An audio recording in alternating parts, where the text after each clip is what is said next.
Olá, amigos! Vocês querem ouvir um fato incrível? Em novembro de 2019, um ladrão de casas em Rochester, Nova York, achou que havia encontrado um alvo fácil. Ele ia invadir a casa de uma senhora solitária de 82 anos, maltratá-la um pouco e pegar dinheiro para drogas. Ele começou batendo na porta, dizendo que precisava de socorro. Ela percebeu que havia algo errado e ligou para o 911. Eventualmente, ele chutou a porta e teve a surpresa de sua vida. Ele foi espancado com uma mesa. E enquanto estava no chão, ele foi espancado com um grande frasco de shampoo e com um cabo de vassoura. Ele ficou feliz quando a ambulância chegou para resgatá-lo. De Willie Murphy, que era uma bodybuilder profissional, que com 82 anos conseguia levantar 102 quilos. A Bíblia diz que Deus dá força aos fracos. Falaremos sobre isso nesta apresentação de Apocalipse agora.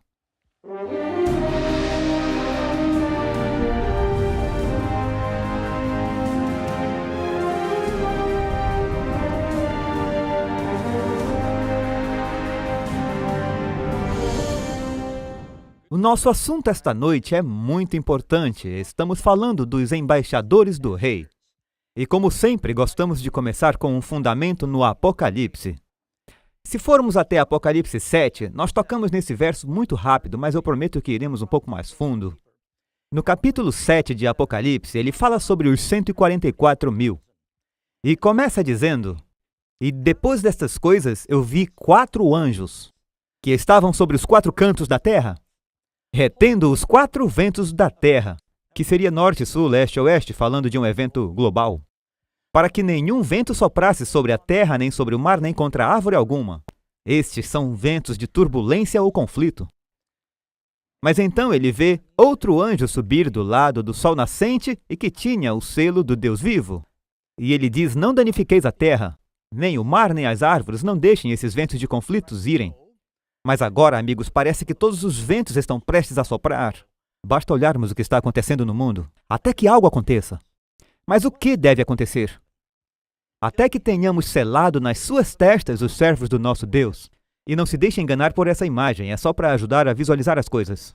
O selo não é um selo externo, é algo interno.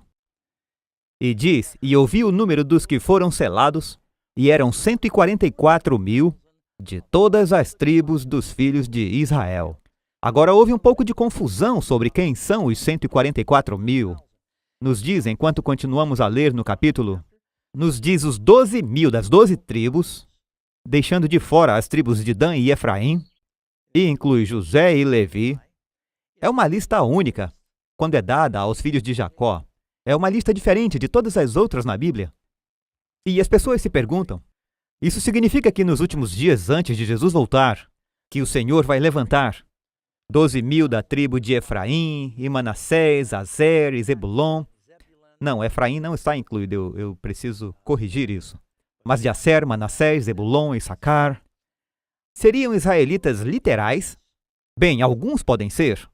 Mas lembre-se de que os nomes próprios no Apocalipse quase sempre são simbólicos. Quando fala de Jezabel, Balaão e Napoleão, e esses outros nomes, Egito, está sempre falando sobre um significado simbólico nesses nomes.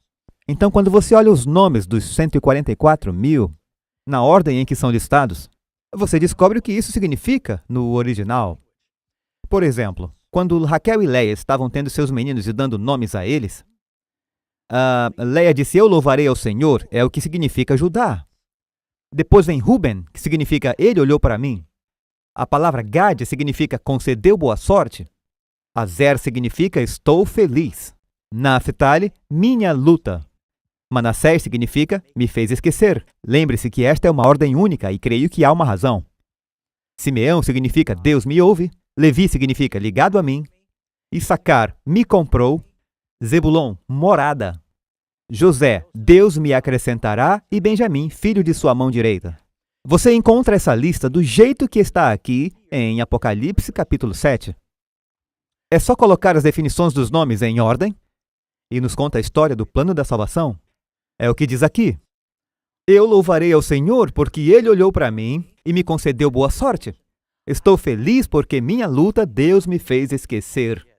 Deus me ouve e se juntou a mim", juntou ou anexou, a mesma palavra, significa casou. Ele me comprou uma morada e me acrescentará o filho da sua mão direita. Esta é a história do Evangelho e Jesus resgatando e redimindo o homem. Está nos nomes. Portanto, quem são os 144 mil? São pessoas reais? Sim. Veja, antes de Jesus vir a primeira vez, ele enviou pessoas como João Batista para ajudar a preparar o caminho. Ele tinha os 12 apóstolos, que eram um grupo especial que foi chamado para preparar seu povo para sua primeira vinda. Lembra quando Jesus foi para o céu, ele disse aos apóstolos: a princípio, não vá pelo caminho dos gentios. Antes vá para as ovelhas perdidas da casa de Israel. Depois eles foram para os gentios, mas por 3 anos e meio eles só pregaram para os judeus. Deus usou 12 apóstolos, os encheu com o Espírito Santo para fazer uma obra especial. Como resultado de seu ministério, uma grande multidão foi batizada no tempo da primeira vinda e da chuva temporã. Os 144 mil são 12 vezes 12 mil, que estão preparando o mundo para a segunda vinda. Por isso é bom para nós estudarmos esses embaixadores que estão preparando o mundo, porque essa é a vida que vamos viver. Vejam as características que lemos, e eu os resumi aqui do Apocalipse 7, que menciona os 144 mil de Apocalipse 14. Aqui diz: eles são redimidos entre os homens, eles são sem culpa, eles são imaculados, são primícias, como os apóstolos foram os primeiros que ele chamou, são sem engano, são sem dolo. A propósito, foi isso que Jesus disse a Natanael. Eis um israelita em quem não há dolo, ele é honesto, íntegro, e eles seguem o Cordeiro onde quer que ele vá. Os 12 apóstolos, você via Jesus, via os 12 apóstolos o seguindo. Agora, os 144 mil seguem o Cordeiro onde quer que ele vá. Se você quiser seguir o Cordeiro no céu, antes é preciso segui-lo aqui. E vamos falar sobre algumas coisas práticas que a Bíblia tem a dizer sobre o que significa ser um embaixador de Cristo para ser um verdadeiro cristão da Bíblia. Então diz que este tempo de dificuldades não é lançado no mundo até que os servos de Deus sejam selados. Em primeiro lugar, esse selo de Deus é o Espírito Santo. A Bíblia diz: não entristeçais o Espírito Santo, com o qual estáis selados para o dia da redenção, Efésios capítulo 4. E fala sobre o selo do Espírito Santo em Efésios capítulo 1. Há várias referências, há pelo menos 3 na Bíblia que dizem que o Espírito Santo é esse selo interior. Mas também há algo que é evidente na vida. A Bíblia nos diz em Isaías capítulo 8, liga o testemunho, sela a lei entre os meus discípulos. A lei de Deus selada no coração é a nova aliança. Qual é a nova aliança? Eu escreverei a minha lei em seus corações, certo? Então a lei está no coração, mas mesmo na lei de Deus há um mandamento que tem a palavra santo. E um mandamento que começa com a palavra lembra-te. É o mais longo dos 10 mandamentos. Tem a ver com o nosso tempo. A propósito, se você não tem tempo, você não tem nada. Tempo é do que a vida é feita, citando Benjamin Franklin. Mas demonstramos nosso amor a Deus com o nosso tempo. Portanto, esse é um selo especial. Deus disse que o seu sábado é um sinal que Ele é nosso Redentor, que Ele pode nos recriar, porque Ele criou o mundo em 6 dias. A cada sábado lembramos que não evoluímos. Fomos feitos à imagem de Deus. E grande parte do mundo cristão se esqueceu disso. Os 144 mil serão santos, eles estarão proclamando a verdade para o mundo. E esta mensagem, eu acho que devo dizer antes de me aprofundar, eu vou emitir um aviso de isenção de responsabilidade. Se você não aceitou Jesus, você precisa mudar de canal agora mesmo. Assista outra coisa. Essa mensagem provavelmente será carne e não leite. Você pode até se engasgar. Este programa foi projetado para pessoas que dizem: eu amo Jesus e eu quero saber como posso agradar Jesus. Então vou deixar você decidir se quer prosseguir e ir adiante só por curiosidade. Mas se você não tem o Espírito de Deus e não entregou sua vida a Cristo, se você não tem fome de saber o que agrada a Ele, na verdade você pode ficar incomodado ou interpretar mal essa mensagem. Mas eu farei o meu melhor para apresentá-lo no Espírito de Cristo. Agora vamos falar sobre como um cristão realmente vive uma vida consagrada a Deus e se a sua vida será diferente. A história que vamos conhecer é a história de João Batista. Pois foi da mesma forma que João Batista foi chamado para preparar o mundo para a primeira vinda de Jesus. Ele apresentava Cristo, ele dizia: este é o Cordeiro de Deus. Deus tem um grupo de pessoas nos últimos dias que prepararão o mundo para a segunda vinda. Você lembra quando Jesus estava falando sobre João Batista? Ele disse: João Batista é aquele que veio no poder e espírito de Elias. Mas ele disse: haverá outro Elias. Elias veio e Elias virá. Última profecia do Antigo Testamento, Malaquias 4. Eis que enviarei o profeta Elias antes que venha o grande e terrível dia do Senhor. A obra de Elias e a obra dos 144.000 será apenas para deixar a luz e o poder do Evangelho irem em um duplo poder pentecostal e preparar o mundo para a vinda de Jesus. Não todos, a maioria não aceitará Cristo. Mas haverá um grande reavivamento de pessoas que realmente viverão os princípios cristãos em suas vidas antes de Jesus voltar. Vamos falar sobre coisas práticas relacionadas a como ser um cristão. Agora, estamos olhando para João Batista e sua vida. Eu quero que você observe uma série de coisas. Cristo disse que ele era o maior dos profetas. Ele apresentou Jesus. Primeira pergunta: qual era um segredo da vida cheia do Espírito de João? João 3, verso 16, diz: eu, na verdade, batizo-vos com água, mas eis que vem aquele que é mais poderoso do que eu, do qual não sou digno de desatar. Ele aqui diz que ele vai batizar com o Espírito Santo e com o fogo.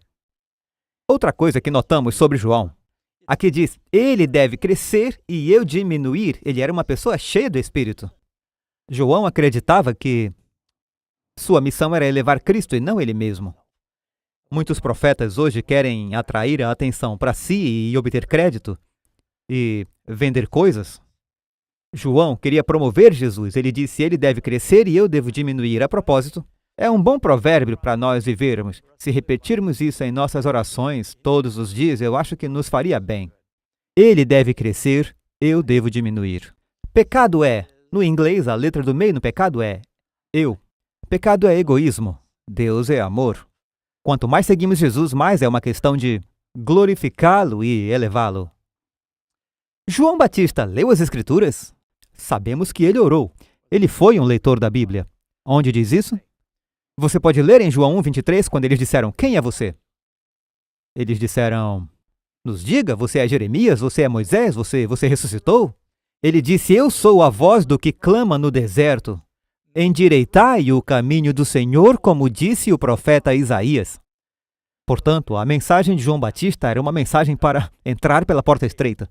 É uma mensagem dizendo: preparem-se para o Senhor. Qual foi a primeira palavra que João disse quando começou a pregar? Arrependam-se. Qual foi a primeira coisa que Jesus disse quando começou a pregar? Ele começou a pregar dizendo: arrependam-se, pois o reino dos céus está próximo. João e Jesus chamaram as pessoas ao arrependimento. Arrependimento pelo quê? Pecado? E o que é o pecado? Transgressão da lei, e se manifesta de várias maneiras em nossas vidas. Jesus disse: por seus frutos os conhecereis. As pessoas pensam que é legalismo você fazer um autoexame e perguntar: eu estou na fé? O Senhor nos diz para fazermos isso. Estamos nos rendendo ou estamos nos sobrecarregando com os cuidados desta vida e as coisas deste mundo? João era um leitor da Bíblia, é assim que ele podia citar as Escrituras. Aos escribas e fariseus, quando eles vinham. A Bíblia nos diz em Mateus 5, verso 8, bem-aventurados. O que significa? Felizes.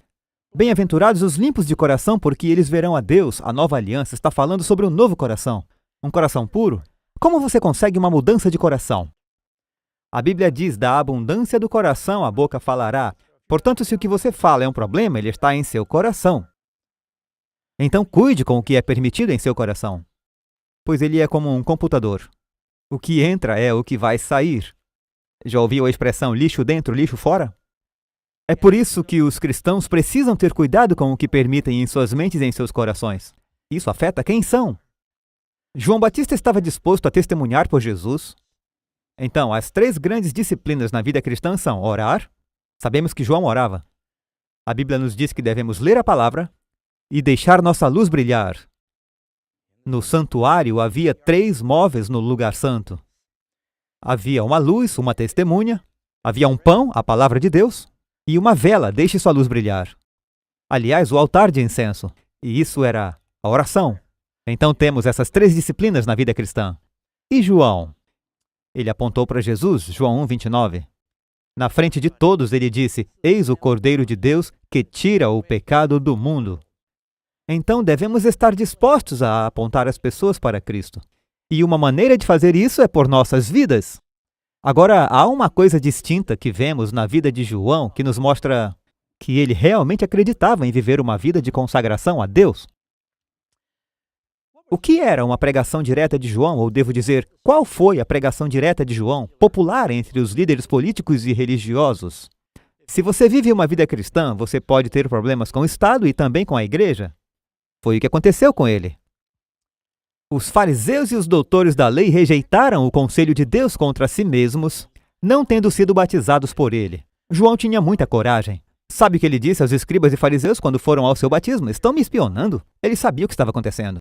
Ele disse, vós, raça de víboras, não é assim que se impressiona seu pastor. Vós, raça de víboras, quem os avisou para fugir da ira vindoura? Ele disse que eles precisavam se arrepender. Ele falou a todos, se arrependam. Preparem-se para a primeira vinda do Senhor. E eu acho que os cristãos devem ser ousados. Sabe o que Paulo disse? Devemos orar por ousadia. Efésios capítulo 6. Em Atos capítulo 4, eles se ajoelharam e oraram para que Deus lhes desse ousadia, pois eles estavam sendo intimidados pela liderança da igreja e pelo Estado. Para não falarem mais de Jesus, eles disseram, não vamos ficar quietos. É a mensagem mais importante do mundo, é uma mensagem de vida ou morte. Os cristãos precisam ter esse senso de urgência. Muitos cristãos dizem, você sabe, religião é uma questão particular, não incomode ninguém, só causa divisão, não fale sobre religião. E o diabo intimidou o mundo onde temos medo de compartilhar nossa fé. João não tinha medo. Ele perturbou a igreja. Ele chateou o Estado. Ele disse ao rei Herodes, você sabe que não é lícito ter a esposa de seu irmão, isso é adultério. E a água ferveu por lado dele, ele finalmente foi preso e finalmente executado. Conversamos sobre isso outra noite. Mas Herodes, o tetrarca, sendo reprovado por ele, por todos os males que Herodes havia cometido, não apenas o adultério. Herodes colocou João na prisão. Sobre o que um cristão deve escolher pensar? Sabemos que João teve uma vida de honestidade, simplicidade, consagração a Deus. Deus está chamando pessoas, sabe, a Bíblia nos diz que João veio no espírito e poder de Elias. E Tiago nos diz que Elias era um homem sujeito a paixões como nós. Eles eram humanos, nós achamos que eles eram santos ou algum tipo de super-humano. Eram pessoas como nós, que pela fé em Cristo venceram e foram cheios do poder do Espírito Santo. Para ser um cristão, você tem que começar a pensar diferente. A Bíblia diz que precisamos ter uma renovação da mente que acontece. Precisamos ter corações puros. Como acontece? Filipenses 4:8. Tudo que é verdadeiro, tudo que é honesto, tudo que é justo, tudo que é puro, tudo que é amável, tudo que é de boa fama, se há alguma virtude e se há algum louvor, nisso pensai. Simplificando, Paulo diz, seja positivo, seja santo em seus pensamentos, em suas conversas. Há tantas pessoas que as mentes só gravitam para baixo. Elas se reúnem e são negativas, elas falam dos outros, elas reclamam. E eu me pego fazendo isso, sabe? E a gente começa a reclamar do governo ou algo assim, é muito fácil ser negativo. Mas sabe, temos que nos conter. Os cristãos são pessoas felizes, positivas. O Evangelho é uma boa notícia. Temos que ser um povo feliz. Temos que ter cuidado com o que vemos também. Não porei coisa má diante dos meus olhos, disse o rei Davi. Você sabia que 90% do que vem ao seu cérebro vem por meio da sua visão? E nos dias em que Davi escreveu isso, as pessoas não tinham tantas opções como nós temos hoje. Há muitas telas hoje em dia, eu estou pregando e vocês assistindo, vocês não podem ver o que eu vejo. Mas eu vejo 1, 2, 3, 4, 5, 6, 7, 8 telas. Agora as pessoas têm telas em seus telefones, têm telas em seus computadores, têm telas em seus iPads, têm telas em seus televisores. Eu parei para abastecer hoje e apareceu um comercial na bomba de gasolina. Todos já viram isso, certo?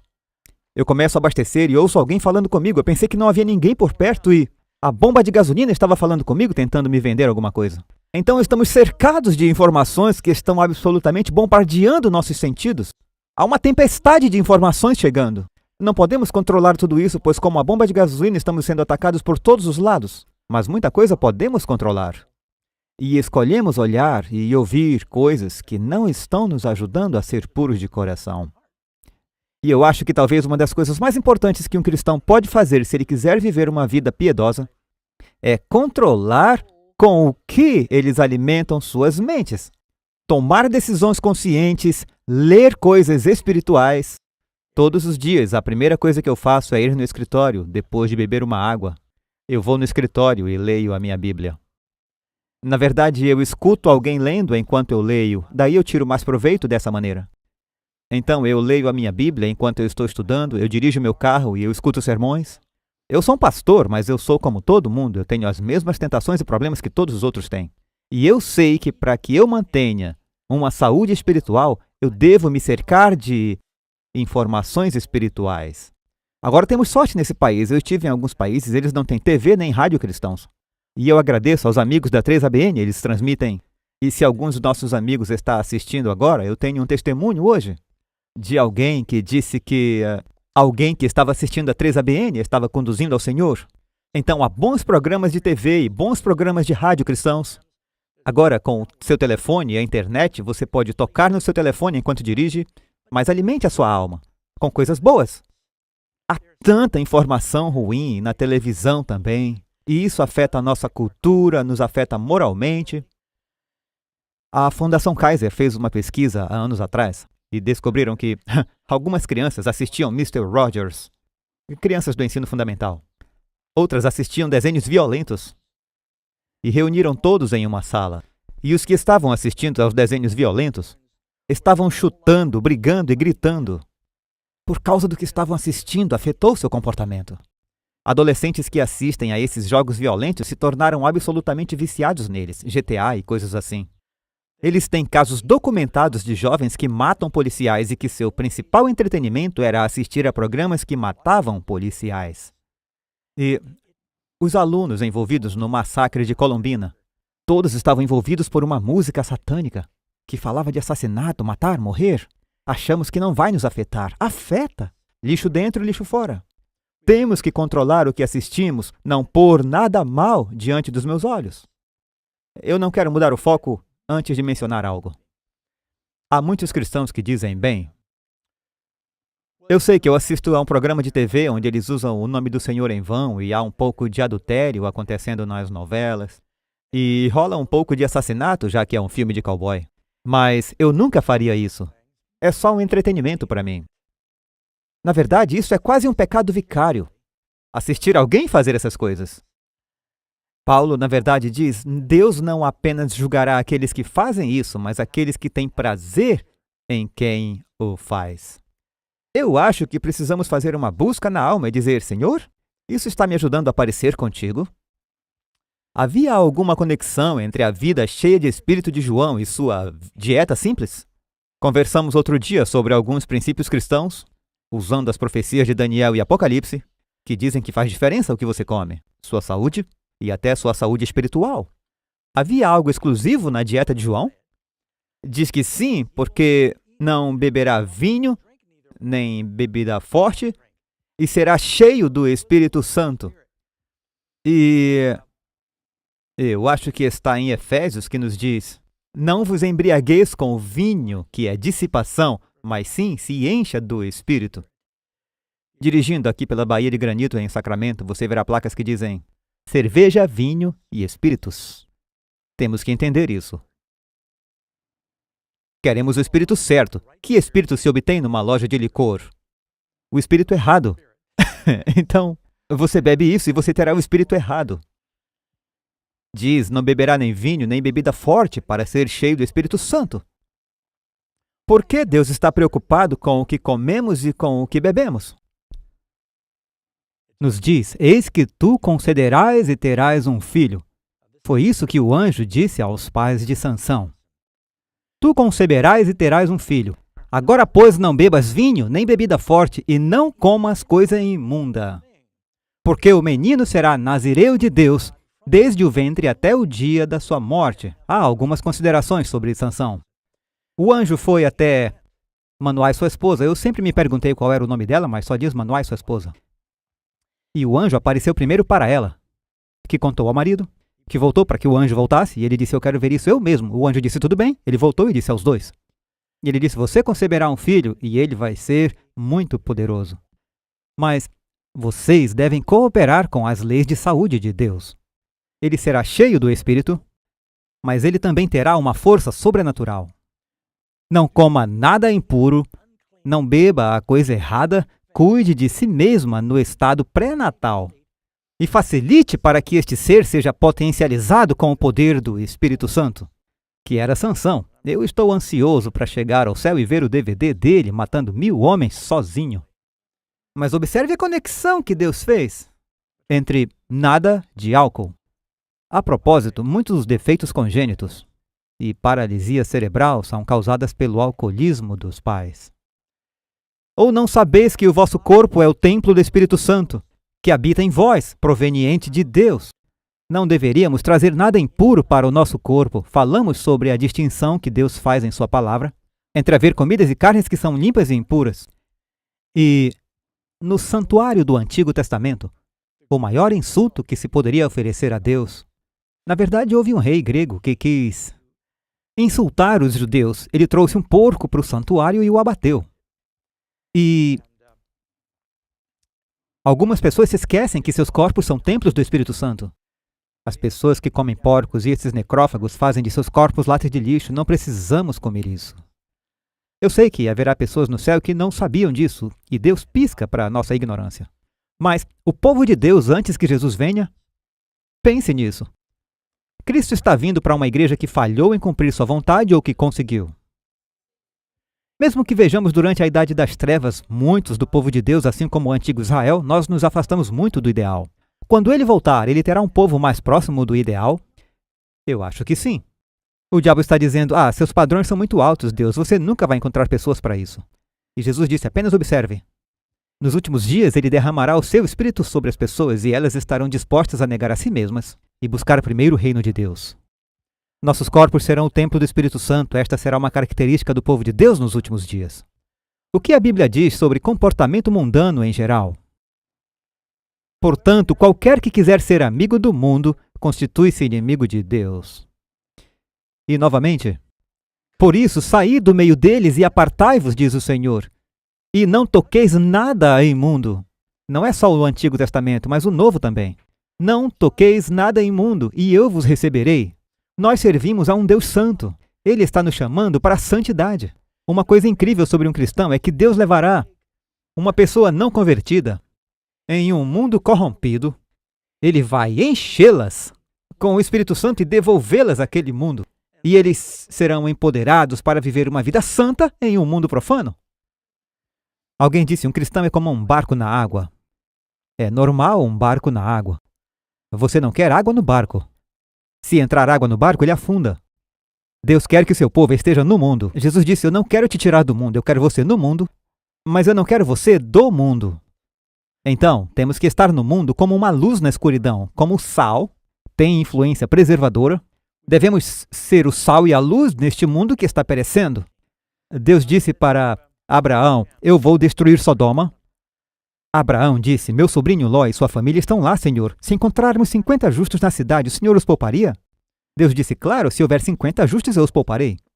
Ele pensou em Sodoma e disse, 50 é muito. Se forem 40, Senhor? Deus disse, eu pouparei 40. 40 pessoas ali podem fazer a diferença. Abraão continuou pensando e disse, da última vez que fui a Sodoma foi muito ruim. E se forem 30? 25, 10? Deus disse, se houver 10 pessoas justas, pouparei essa cidade por 10 pessoas justas. Pense na influência que 10 pessoas justas transformariam aquela cidade. Infelizmente, só havia Ló. E a conversão de suas filhas foi até duvidosa, sua esposa olhou para trás. Mas ele era um homem justo, diz em 2 Pedro, este homem justo entristeceu sua alma justa dia após dia, olhando as obras dos ímpios. Mas ele quer que tenhamos influência, que sejamos santos no mundo. Saiam do meio deles e sejam separados. Eu lembro de ter lido na história sobre um personagem interessante na Síria. Seu nome era Simon Stylites. E ele foi exposto ao cristianismo. Quando ele tinha 16 anos, ele viu quão perverso o mundo era e ele ansiava por santidade. Naquela época existiam uns monges estáticos que saíam e tentavam viver em mosteiros para serem santos. Ele fez isso por um tempo, mas também não estava funcionando. Então ele foi para o deserto, sozinho. E ele pensou, eu quero me aproximar de Deus e não sei como possuí-lo. Mas ele começou a escalar pilares em ruínas. É de onde eles tiraram a palavra stylite. Eu acho que é uma palavra grega ou latina para pilar. Ele subiu e disse, eu vou ver se eu consigo chegar perto de Deus, eu vou ficar aqui em cima. E as pessoas que o viam como um santo lhe traziam comida e ele os ensinava de seu pilar e ele não descia. E eu não sei de todos os detalhes sobre como ele lidou com tudo, mas nos últimos 30 anos de sua vida ele viveu em um pilar, 18 metros de altura. Verão, inverno, 24 horas por dia durante 30 anos. Orando, as pessoas traziam escadas para subir o pilar e pediam a ele orações. Faziam perguntas, mas ele ficava lá em cima no pilar. Mas ele não queria descer e ser contaminado pelo mundo. Deus não está chamando o seu povo para viver em um pilar. Deus quer que nos integremos na sociedade, mas Ele não quer a sociedade em nós. Em 1 João, capítulo 2, verso 15, não ameis o mundo, nem o que no mundo há. Se alguém ama o mundo, o amor do Pai não está nele. Pois tudo que há no mundo, a concupiscência da carne, a concupiscência dos olhos, a soberba da vida, não é do Pai, mas do mundo. E o mundo passará e a sua concupiscência. Mas aquele que faz a vontade de meu Pai que está nos céus, permanecerá para sempre. Deus quer pessoas que não estejam apenas ouvindo a sua vontade, mas fazendo a sua vontade. Karen e eu, em nosso pôr do sol, tivemos nosso culto sabático e estamos lendo um grande devocional, falando sobre pessoas que honram a Deus com seus lábios, mas seus corações estão longe. Deus quer pessoas que o honrem com seus corações e então seus lábios o seguirão. Porque da abundância do coração a boca fala.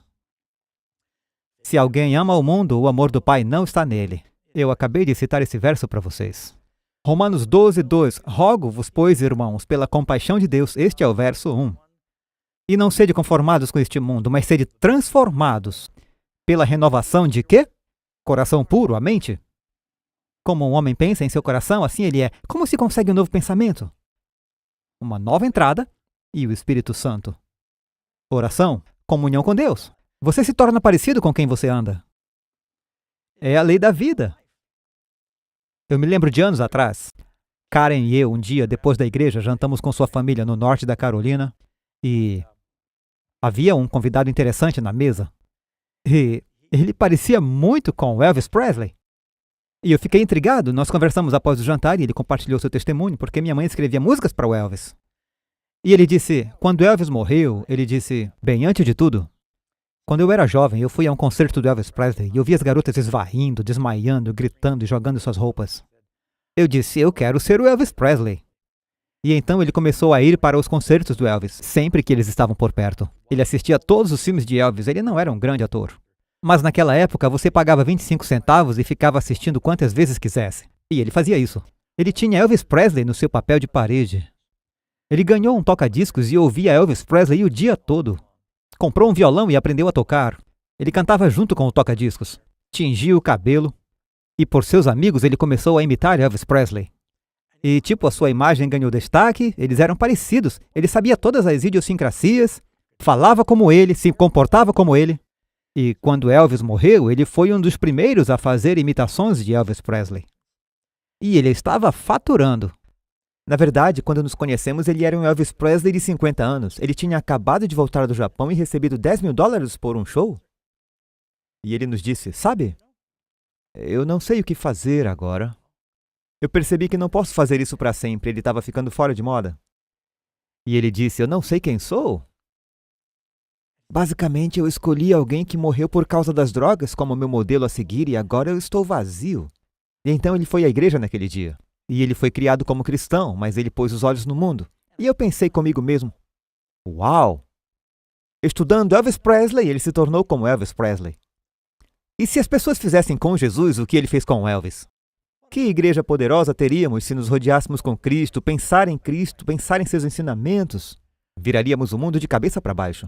Não vos conformeis com este mundo, mas sede transformados pela renovação do vosso entendimento, para que experimenteis o que significa testar, avaliar, qual seja a boa, agradável e perfeita vontade de Deus. Devemos pensar nisso. Senhor, qual é a vontade perfeita? O que o Senhor quer que eu faça de forma prática? Como eu posso servi-lo? O que devo mudar em minha vida para ser mais semelhante a Cristo? A Bíblia encoraja a simplicidade de trajes ou vestir? Bem, e João Batista? Ele usava roupas bem simples. Eu não estou dizendo que você deveria usar um cinto de couro e pele de camelo. Mas você nunca pode argumentar que João Batista era um evangelista extravagante. que do mesmo modo as mulheres, isso também é verdade para os homens, se ataviem em traje honesto, pudor e modéstia, não com tranças, ou ouro, ou pérolas, ou vestidos preciosos. E novamente, quem está adornando? O enfeite delas não seja o exterior, no frisado dos cabelos, e não há nada de errado em trançar os cabelos. Nos tempos da Bíblia, eles costumavam fazer tranças elaboradas com joias em seus cabelos para ser melhor que os outros, e se tornou tão absorto na moda. Às vezes, uma trança ajuda muito dependendo do que você está fazendo. No frisado dos cabelos, no uso de joias de ouro, na compostura dos vestidos, mas o homem encoberto no coração, no incorruptível traje de um espírito manso e quieto, que é precioso diante de Deus.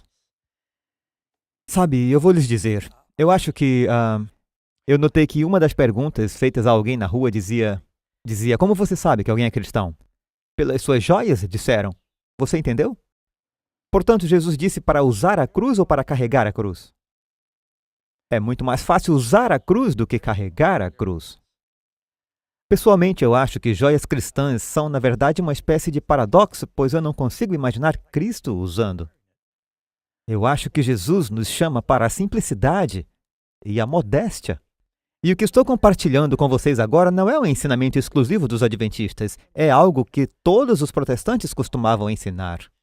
Costumavam dizer que cristãos, homens e mulheres, eles costumavam enfatizar mais as mulheres. Devem ser modestas em sua aparência. Pense sobre isso um momento. Isso significa que vestir de maneira que você não acentue deliberadamente a sua sexualidade, levando os homens a tropeçarem. Eu sei que é recíproco.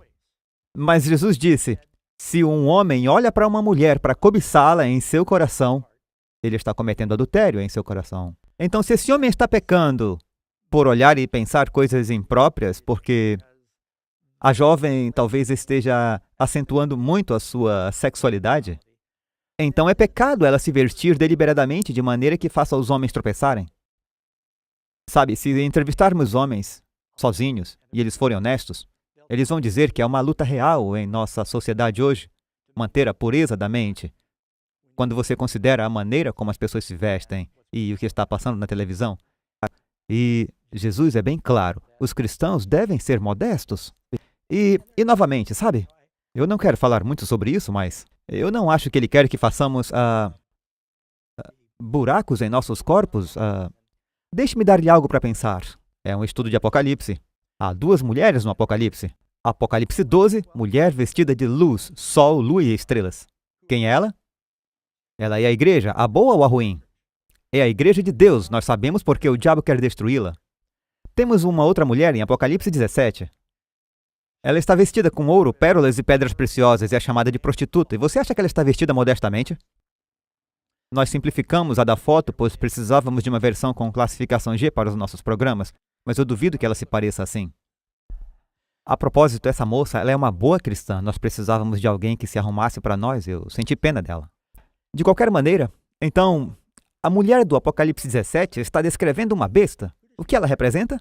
A igreja falsificada. Nenhuma dessas mulheres nunca falaram. Como sabemos quem são elas? Pelo que elas vestem. E, como eu disse, é verdade para os homens também, mas estamos anunciando o tempo todo. Pelo que vestimos, a Bíblia diz que não hajam pérolas douradas e roupas caras. Eu me lembro de alguns anos atrás, muitos evangelistas estavam nas manchetes por escândalos. Alguns deles foram descobertos por causa da imoralidade em suas vidas, e isso acontece, parecia tipo um após o outro por alguns meses.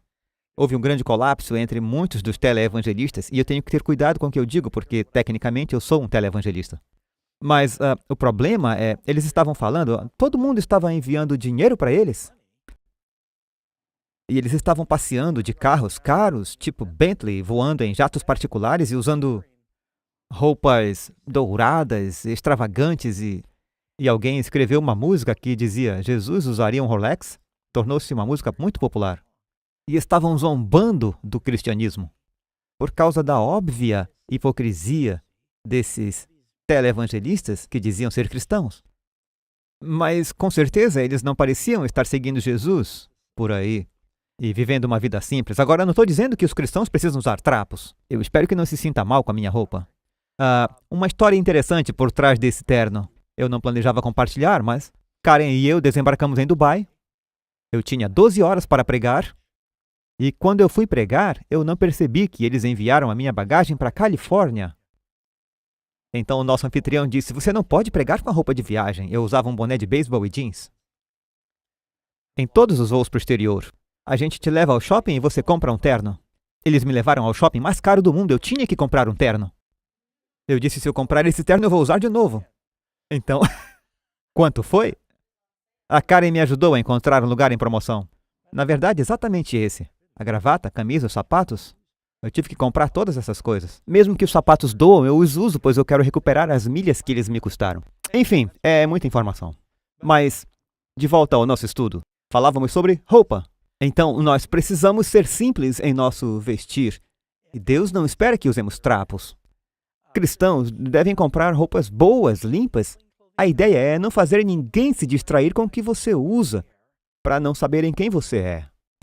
Algumas pessoas se sentem inseguras com a aparência, tentam reforçar sua aparência, o seu valor aparente pelas roupas que elas vestem, pelas joias que usam. Mas o que nos torna valiosos para Deus é o que está por dentro. Agora, Levíticos 19, 28. O bom é que temos uma pequena plateia aqui, eles podem jogar tomates em mim. Mas a Bíblia diz, pelos mortos não dareis golpes na vossa carne, nem fareis marca alguma sobre vós, eu sou o Senhor. Só eu percebi ou há uma epidemia de tatuagem acontecendo em nosso mundo? Sabe, eu tenho certeza de que tem gente aqui que tem tatuagem. Eu sei que tem. E vai ter muita gente no céu com tatuagem. E se você errou, é só pedir a Deus que te perdoe, mas seu corpo é um templo. O que você acharia se tivesse esse lindo templo de mármore branco que Deus criou e as pessoas lá fora grafitando nele? Somos feitos à imagem de Deus. Ou se você pegar uma britadeira e começar a fazer buracos na parede desse templo? Muita gente gosta não só de tatuar, eles gostam de piercing. Piercing em todo lugar. Felizmente, isso é Photoshop. Eu ficaria bem incomodado em pensar num bebê assim, mas por que eu mostrei essa foto? Se você diz, olha, isso está errado, todo mundo olha para isso e diz, isso está errado. Por que fazer isso com um bebê? É como se você estivesse mutilando um bebê. Bem, você nasceu de novo como um cristão. Não se mutile, você é um filho de Deus. Eu não conheço muitos pais que ficam felizes quando seus filhos chegam em casa e dizem, querem ver minha nova tatuagem? Meu novo piercing? Nossos corpos são um templo. A Bíblia nos diz que os profetas de Baal ficaram no altar, se cortaram até o sangue jorrar. O diabo crê em piercing no corpo, eu posso te dizer isso. Vejam o que fizeram com Jesus. E ele não quer que mutilemos nossos corpos. Agora, se você fez isso, apesar do seu passado, você vem a Jesus exatamente como está e ele te perdoará. Mesmo que não consiga remover suas tatuagens, ele te perdoará. Às vezes não é prático, mas eu não quero fazer ninguém se sentir tipo, e agora, o que eu fiz? Eu contaminei meu corpo. Se você vem, ele te dá a experiência do novo nascimento, mas se você não fez, não faça. Ninguém está mais pregando sobre isso. A Bíblia diz para você não fazer isso. Que tipo de música? Eu não estou deixando pedra sobre pedra. Vou sentar alguém com força e seguir em frente. Note que esperei até a penúltima reunião para poder correr e me proteger quando isso acabar. Que tipo de música um verdadeiro cristão aprecia? E pôs um novo cântico na minha boca, um hino ao nosso Deus. Agora, a música é um assunto difícil porque soa muito subjetivo, mas na verdade existem princípios que podem traçar uma linha entre o que é música apropriada e o que não é. E se você não tem certeza, fique o mais longe possível da linha. Eu lembro de quando eu era jovem, eu costumava ir a shows de rock e era barulhento, tumulto, confusão e drogas e... Nunca se ouve no noticiário dizerem houve um tumulto e tiveram uma debandada num show do Beethoven. Nunca disseram ainda houve um tumulto e tiveram um motim e a violência acabou com o show do Mozart. Isso é outro extremo. Eu não estou dizendo que tem que ser Beethoven ou Mozart, mas basta você olhar quando o rei Salomão ficou perturbado por um espírito maligno. 1 Samuel 16, 23. E sucedia que quando o espírito mau da parte de Deus vinha sobre Saul, Davi tomava a harpa e a tocava com sua mão. E então Saul sentia alívio e se achava melhor e o espírito mau se retirava dele. Se o tipo certo de música pode afastar um espírito maligno, é lógico que o tipo errado de música pode trazer um espírito maligno. E tem um monte de cristão por aí ouvindo o que eu chamaria de tipo errado de música. Eu sei que eu sou como todo mundo, há certos tipos de música que eu ouço talvez seja atraente para sua natureza inferior, mas eu estou dizendo que isso não está me ajudando espiritualmente. E não é só o rock. Veja, há boas músicas que podem não ser cristãs. Nem toda música tem que ser uma música cristã. Você pode cantar uma música pop? A Bíblia diz que há lugar para uma canção de amor. Tem uma na Bíblia chamada Canção de Salomão. Essas são para você e sua esposa ou seu noivo. Há uma hora e lugar apropriado para todos os tipos de música. Uma canção de ninar. Para o seu bebê dormir. Tem música para a vitória depois de uma guerra. Eles cantam essas músicas depois que cruzam o Mar Vermelho. Então há tipos de músicas para diferentes ocasiões. Algumas igrejas estão misturando tudo. Às vezes cantam o que parece uma música romântica. Eles cantam para Jesus e todos cantam juntos. Basta tirar a palavra Jesus e é sobre o seu namorado. Simplesmente não soa bem. Ou cantam uma música de guerra. E eles cantam na igreja. Soa como quando Josué veio e encontrou Moisés descendo a montanha e ele disse: há um som de guerra no acampamento.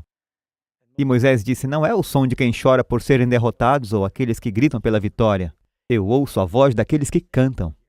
Foi um culto inapropriado, quando eles adoraram ao bezerro de ouro. Falando nisso, vocês sabem do que ele foi feito? Das suas joias, que eles ganharam dos egípcios, e é o que acontece em muitas igrejas cristãs. Quanto à dança, é uma boa recreação para um cristão?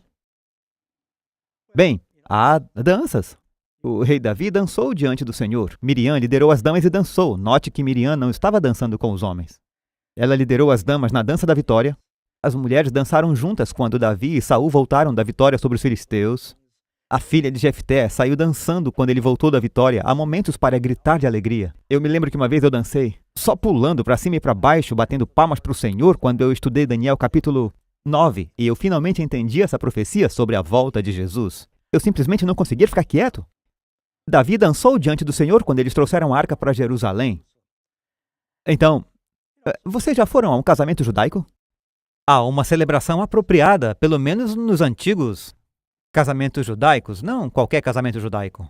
Os homens dançam com homens, são danças talentosas, eles dançam diante da noiva, do noivo. Eu não estou dizendo que todas as danças estão erradas, mas muitas danças que acontecem no mundo hoje é bastante insinuante e fica girando certas partes da anatomia que não deveriam ser acentuadas em público.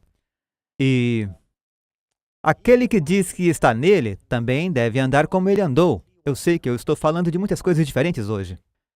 Se você está em dúvida sobre o que fazer, pergunte o que Jesus faria. Esta é uma regra. Quanto melhor você o conhece, eu não consigo ver Jesus numa discoteca. Lá no meio da pista, as luzes piscando e ele rodopiando. Pessoas com roupas escandalosas, embriagadas. Eles me dizem: eu faço isso para exercitar, Pastor Doug. Então vá ao clube da saúde. Ensinando-nos a renunciar à impiedade e às concupiscências mundanas. Sim, às vezes há abnegação envolvida. Vivamos neste presente século sóbrios, justos e piamente. Deus está nos chamando para uma vida santa, amigos. Podem dizer amém? Um cristão pode jogar na loteria ou apostar? Eu disse que ia cobrir tudo isso. Pois o amor ao dinheiro é a raiz de toda espécie de males. E nessa cobiça, alguns se desviaram da fé e se traspassaram a si mesmos com muitas dores. É chocante quantas pessoas estão viciadas em jogos de azar. Estamos na Califórnia, não estamos muito longe de Reno, na Nevada. Mas você não precisa mais ir à Nevada. Eles têm cassinos indianos por toda parte. E eu aconselhei e trabalhei com cristãos que caíram nos jogos de azar e eles simplesmente perderam tudo. Eles estavam viciados, perderam sua casa, seu casamento, sua saúde, sua aposentadoria em jogos. Deve um cristão apoiar qualquer coisa que seja viciante? Muitas pessoas sequer vão a cassino. Elas apostam direto do celular. Elas começam a jogar em computadores e perdem fortunas fazendo isso. E como enriquecemos? Jogando ou trabalhando? Trabalhando fielmente, a Bíblia diz. Vos mandando isto, que se alguém não quiser trabalhar, não coma também. É um princípio muito simples. Deus abençoará o seu negócio. Aquele que se apressa em ser rico não será inocente à ideia de jogar. é tentar ficar rico às custas da perda de outra pessoa precipitadamente. E você não está realmente investindo em um trabalho ou inteligência e... Na verdade, tivemos um senhor que veio a uma reunião como esta. Ele era um jogador profissional de muito sucesso. E ele foi condenado. Agora ele está fazendo um trabalho missionário. É um testemunho maravilhoso. E eu acho que está no site de testemunhos de fatos incríveis. Qual deve ser o objetivo do povo de Deus hoje? Qual o nosso propósito na vida? Guardamos os seus mandamentos e fazemos o que é agradável à sua vista. Eu posso garantir que algumas pessoas vão ouvir isso e vão dizer: o pastor Doug está sendo legalista porque eu estou falando sobre assuntos específicos. Quando Jesus apresentou às pessoas ao Senhor e quem ele era, ele frequentemente dava com detalhes. Ele conheceu a mulher no poço. E ele disse: eu ofereço água viva. E ela disse: eu quero. Ele disse: ok, chame seu marido. Ou, espere um segundo, vamos mudar de assunto. Ele disse: é verdade, você teve 5 maridos. E você mora com um homem com quem não está casada. Ele está sendo legalista? Ele queria salvá-la, mas ele teve que resolver o pecado em sua vida. O profeta Natã teve que ir ao rei Davi um dia e dizer: tu és esse homem.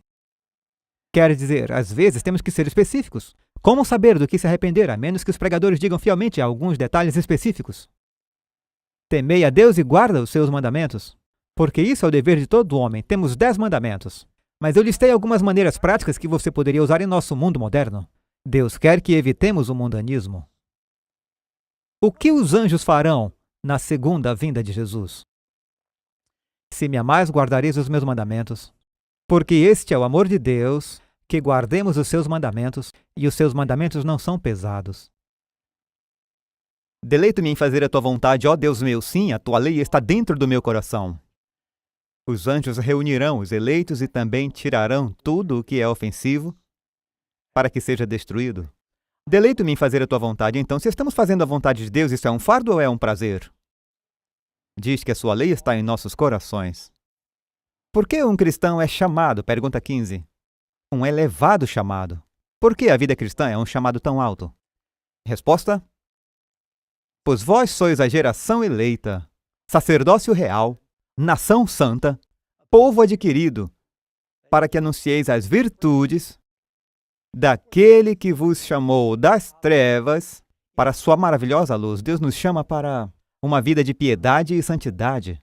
Eu só tenho mais alguns versos aqui. Acho que vou ler para vocês rapidinho. 1 Tessalonicenses 3,13. Para confirmar os vossos corações, para que sejais irrepreensíveis em santidade diante de nosso Deus e Pai, na vinda de nosso Senhor Jesus Cristo com todos os santos. Efésios 4:24. E vos revistais do novo homem, que segundo Deus é criado em verdadeira justiça e santidade. 1 Tessalonicenses 4:7-8. Porque não nos chamou Deus para a imundícia, mas para a santificação. Portanto, quem despreza isto, não despreza o homem, mas sim a Deus, que nos deu também o seu Espírito Santo. E então Hebreus 12:14. Segui a paz é algo a ser buscado. Com todos, e buscar o quê? A santificação, sem a qual ninguém verá o Senhor. Então, é algo que deve ser buscado. Eu me lembro de ouvir uma história anos atrás sobre um velho bachelor que morava sozinho, numa casa meio velha. E todos os dias ele andava pela cidade e encontrava alguns dos seus antigos amigos num restaurante para almoçar. Após o almoço, ele voltava para casa e um dia ele percebeu que na vitrine de uma loja de antiguidades no caminho, ele viu um lindo vaso. E aquilo chamou sua atenção. Era impressionante, bonito e brilhante. E ele ficava lá olhando para o vaso. Ele se movia um pouco e via luzes no vaso e ele achava aquilo lindo. Ele não era um homem muito culto, mas ele disse: esse vaso é muito bonito. Ia para casa, quando ia almoçar, ele parava e ficava olhando. Isso aconteceu por vários dias. Ele parava só para olhar. Era uma cidade pequena, o dono o conhecia. Ele foi até a porta um dia e disse: Fred, por que ficar olhando? Por que você não compra e leva para casa? Você pode olhar o dia todo. Quanto custa? Quando ouviu, ele disse: é caro, mas eu posso comprar. E ele comprou. Comprou o vaso, levou para casa, olhou ao redor e pôs o vaso numa prateleira acima da lareira. Sentou-se na sua cadeira e olhou para ele. E ele pensou: uau, é muito bonito, mas eu não tinha ideia de quão ruim a pintura estava atrás. Estava descascando. E então ele tirou o vaso, pintou a parede e colocou o vaso de volta e pensou: bem, parece melhor. Daí ele disse: uau, as cortinas também parecem bem desbotadas agora que eu pintei as paredes. Não troco as cortinas há 40 anos. E elas estão só poeira, então. Então ele chamou uma vizinha para ajudá-lo a escolher cortinas novas para sua casa. Daí sentou-se na cadeira para olhar o vaso em cima da lareira e as molas estavam saindo da cadeira. Ele disse, sabe, isso está desmoronando ao meu redor e eu não percebi. E ele disse, talvez eu deva estofar novamente, e mandou consertar a sua cadeira favorita e mandou reformar. Então ele colocou a cadeira no lugar em cima de um tapete velho e manchado. Eu acho que eu preciso de um tapete novo. Ele tirou o tapete, colocou um novo e... Então ele saiu e viu a cerca caindo. Ele disse, uau, eu não tinha ideia de como eu estava deixando tudo isso cair aos pedaços. Pouco a pouco, sua casa foi reformada e alguém disse, Fred, o que aconteceu? Ele disse, eu pus um lindo vaso no meio da casa e tudo mudou. Sabe, quando você traz Cristo para o coração, a pureza de Cristo no coração vai pouco a pouco se firmando sobre a condenação de qualquer pecado que está lá. Não vai ser de uma vez. É como se você estivesse na escuridão por muito tempo e alguém acende a luz e dói no começo. Não desanime se eu toquei em algum assunto e você disse, Pastor Doug, isso é difícil. Tenho que mudar muita coisa. Isso é um bom sinal. Deus está chamando você para a luz. Convide Jesus e sua pureza para o seu coração e ele começará a santificá-lo. É um processo de uma vida. Você continua a se aproximar do Senhor e à medida que se aproxima da luz, você descobrirá que há mais manchas em suas roupas que você não sabia. Mas não pare, não volte para o escuro. Continue andando em direção a Jesus, fixe seus olhos nele e você se tornará cada vez mais como ele é. É esse o seu desejo, amigos? Eu gostaria de orar com você, apenas peça para que agora mesmo você tenha essa experiência. E o Senhor mostrará onde você precisa começar em sua vida. Onde fazer as mudanças, tipo redecorar, ter uma reforma, e começar a parecer e agir como e viver como um verdadeiro cristão. Preparando o mundo, sendo seu embaixador. Pai do céu, Senhor, viemos em nome de Jesus. E oramos para que o Senhor nos dê o Espírito Santo. Sem ti nada podemos fazer, mas cremos na promessa de que através de Cristo todas as coisas são possíveis. Senhor, tu vieste para libertar os cativos e nesta noite falamos muitas áreas onde as pessoas são simplesmente cativas do mundo, do diabo. Quebre essas correntes.